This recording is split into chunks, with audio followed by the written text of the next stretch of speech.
It was 2 a.m. Ethan cross-paced with restless energy, his steps uneven, his chest tightening with every turn. His body was drained, yet his mind wouldn't give him peace. $200 million. That number pulsed in his head like a warning bell he couldn't silence.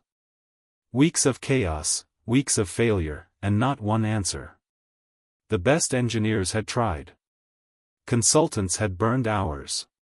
Every solution collapsed, leaving him staring at reports that only reminded him of what was slipping away. He pressed his palms to his face, dragging down hard as if he could force the frustration out of his body. His jaw clenched. His breath hitched. The silence mocked him, amplifying the storm inside. He heard the clock tick, but it wasn't time he feared. It was the boardroom, the investors, the cold eyes that would demand answers he no longer had. The weight of it pushed down until his shoulders stiffened under the strain. Another lap across the room, another tug at his hair. His mind screamed through numbers, code, deadlines, voices of disbelief. 200 million, bleeding out. His heart thudded against his ribs. He was unraveling. Then, just as his thoughts spiraled, he stopped. His breath caught in his throat. A sound slipped through the silence. Not random. Not clumsy. Sharp, deliberate, steady. The rapid rhythm of keys being pressed. Typing. His pulse spiked. His eyes narrowed. Someone was at a keyboard. At this hour. In his space. Ethan's steps quickened, his pulse hammering as the sound grew clearer. He pushed the door open, ready to catch an intruder, and froze. At his desk, her head bowed close to the glow of the screen, sat Lily. The new maid. Her fingers moved fast, striking the keys with precision, her eyes locked on lines of code as if the entire world existed only there. For a moment, Ethan just stared, stunned into disbelief. Then his voice cut through the air, sharp and commanding, edged with shock and anger. "What the hell are you doing?" Lily jolted upright, her hands flying away from the keyboard as though burned. Her lips parted, eyes wide, caught like a child who'd strayed where she shouldn't. I'm sorry," she stammered, her voice trembling. "I didn't mean to. I just saw something wrong." Her words hung between them, fragile, unsure, yet carrying a weight Ethan couldn't ignore. Ethan's eyes dropped to the screen, his anger still simmering, until he saw what she had touched. His breath caught. The section that had crippled his team for weeks, was fixed. Not patched. Not guessed at. Rewritten with clean, flawless logic. Every line fit like it had always belonged. His fingers hovered over the keys. He checked, double-checked, triple-checked. She was right. She had done in minutes what 10 engineers had failed to do. His disbelief deepened, his mind reeling as he turned back to her. How did you even know what you were looking at?" Her voice was quiet, almost ashamed. "I studied computer science. At MIT. Top 10%. But, my mom got sick. We lost everything. I dropped out." He stared at her, words caught in his throat. For the first time, his voice softened, low and almost reverent. "You're not just a maid." Her eyes lowered, her whisper fragile. "But it's all I am right now." He stood there, silent, his thoughts spinning faster than his breath. Then he turned and walked out, leaving her behind, but the truth clung to him like fire. He had just witnessed brilliance in its purest form. And he knew he could never ignore it again. What happens when brilliance hides in plain sight, and someone finally sees it? The next morning, Ethan sat with a report spread across his desk. He had ordered a background check, needing proof of what his eyes had seen the night before. Line after line revealed a story stripped of glamour. No degree, no official titles, no shining resume. Just scattered jobs, waitress, retail clerk, cleaner. But buried in the file was the truth that explained everything. Lily Brooks. MIT. Computer science. Top of her class. Then, without warning, withdrawal. No reason given. No return. A door slammed shut on a future that should have been hers. Hours later, he found her again, bent over the marble stairs, moving with the same quiet focus she had shown on the keyboard. Each motion steady, precise, as if nothing in her world could be left undone. He studied her for a moment before finally speaking. "How long have you been doing this?" She looked up, startled. "Cleaning?" "A few years. On and off." "And before that?" A pause.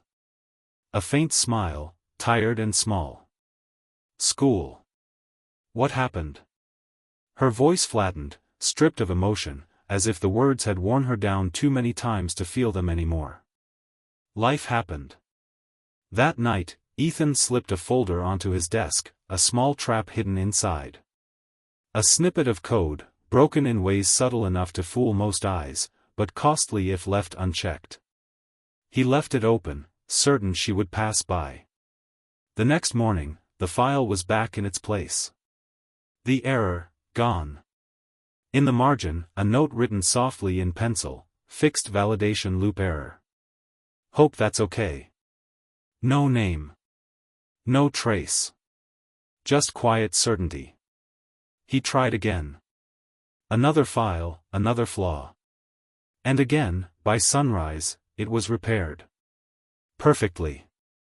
Day after day, he set the tests deeper, sharper, impossible for anyone without true mastery. And each time, she solved them. Every note the same, humble, hesitant, not sure if this helps, or sorry if this is wrong. Just a thought. Never signed. Never claimed. Always hidden brilliance, asking for nothing in return.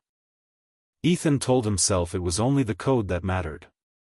But soon, he started noticing her in ways he couldn't dismiss. The way she adjusted his grandfather clock without being asked, catching that it was 4 minutes fast. The way she reordered his books, by subject, then by author, as if she carried an instinct for order in everything she touched. The way she paused at his mother's photograph, not rushing past it like any other frame, but gently wiping the glass as though it was more than dust she was clearing away. One evening, he caught her humming softly while folding laundry, unaware he had been watching.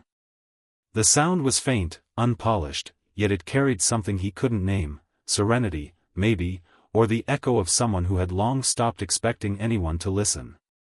The words slipped from him before he could stop them, quiet but firm, spoken to no one but himself. "You don't belong in that uniform." Each test confirmed her genius. But how long can brilliance stay hidden? Ethan sat at his desk, staring at the latest diagnostic report. His engineers had argued for days, chasing corrupted modules, rewriting sections, blaming systems no one could agree on. Progress, none. The problem refused to break. Behind him, quiet footsteps. Lily, moving about her tasks without a word. She paused, her eyes drifting across the screen he had been buried in for hours. For a moment, she said nothing. Then, almost too soft to hear: "I don't think it's the code." Ethan turned, sharp, surprised. "Excuse me?" She hesitated, then stepped closer, her voice steady but cautious. "It looks like the problem's in the way the data is routed. Too many verification calls. They're clogging the flow, like traffic stuck at too many stoplights. If the priorities aren't restructured, the system blocks itself." He stared at her, his pulse thudding. That exact theory had been dismissed in the first week. His team had burned 3 weeks chasing ghosts, and here she was, saying it like the answer had been sitting in plain sight.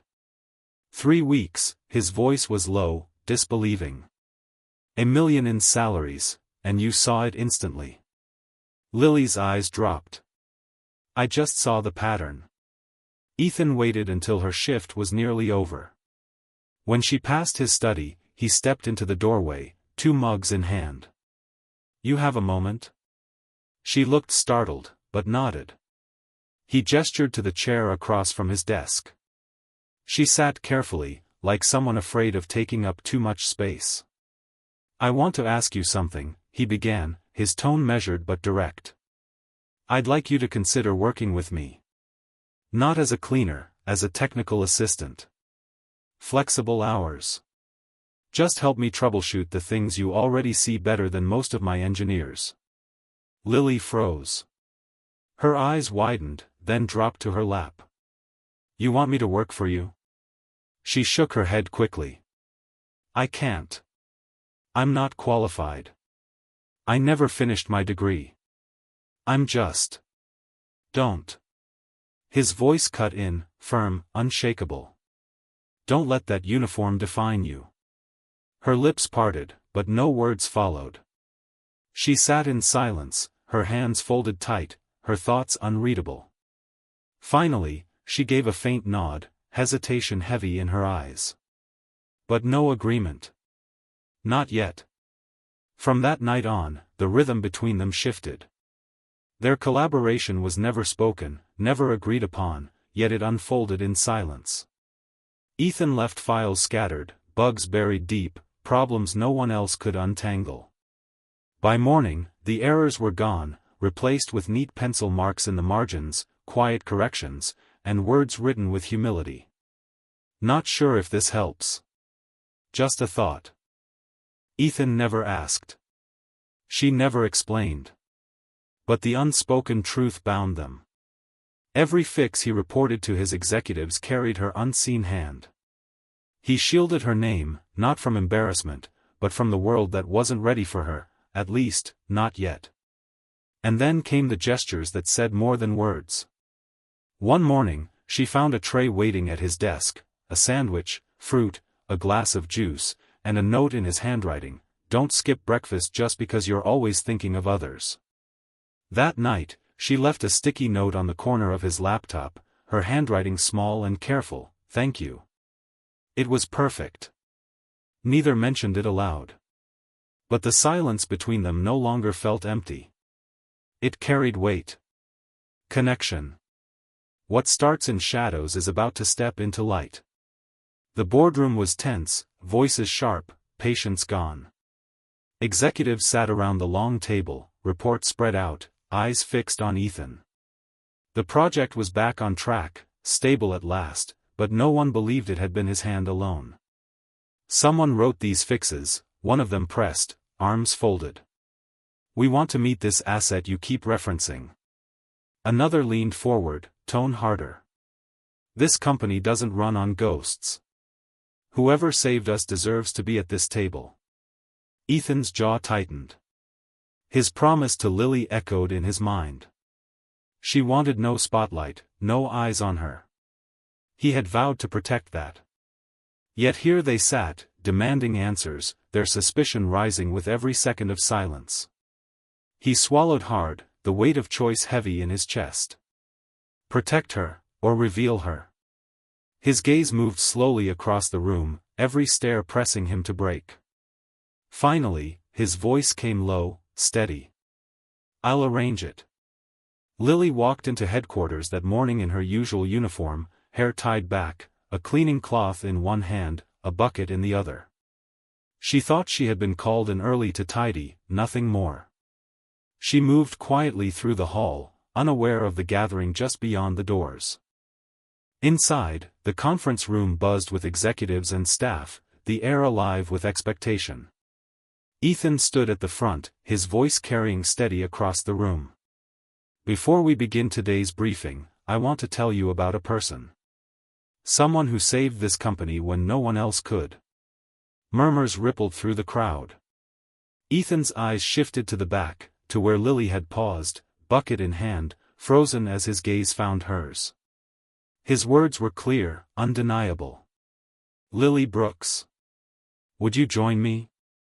Her lips parted, shock flooding her face. She shook her head slightly, whispering, "I didn't mean to." Ethan extended his hand, his voice softer now. "Just let them see you." Step by step, she walked forward, hesitant, trembling. And then, silence shattered. One clap. Then another. The room erupted, rising to its feet. A standing ovation thundered through the hall as Lily stood beside him, overwhelmed, her chest rising and falling with disbelief. Days after her name echoed through the hall, Ethan slid a letter across his desk. MIT reached out. They're offering to reinstate your scholarship. Full credit for prior coursework. You could finish in under 2 years. Lily stared at the envelope, her fingers brushing the edge but never opening it. Her smile was faint, but her voice broke with hesitation. I can't go back. Why not? Her eyes lowered. My mother. She's stable, but not well. If I leave, there's no one to care for her. I won't leave her again. Ethan studied her, then gave a single nod. Okay. But when you're ready, the door is open. She left with the letter in hand, torn between a dream long buried and the duty she refused to abandon. Weeks later, a call came from the care center. A new specialist had been assigned. Full-time, fully covered. Lily froze. She hadn't arranged it. There was only one person who could have. She stormed into Ethan's office, her voice breaking as she faced him. You paid for my mother's treatment. He didn't deny it. She deserves the best care. Tears welled as her voice cracked. Why? Why are you doing this? His words came low, steady, almost fragile. Because I want to see you shine. For the first time, Lily began to believe she had a future. Later that night, Lily returned home to find a box waiting on her desk.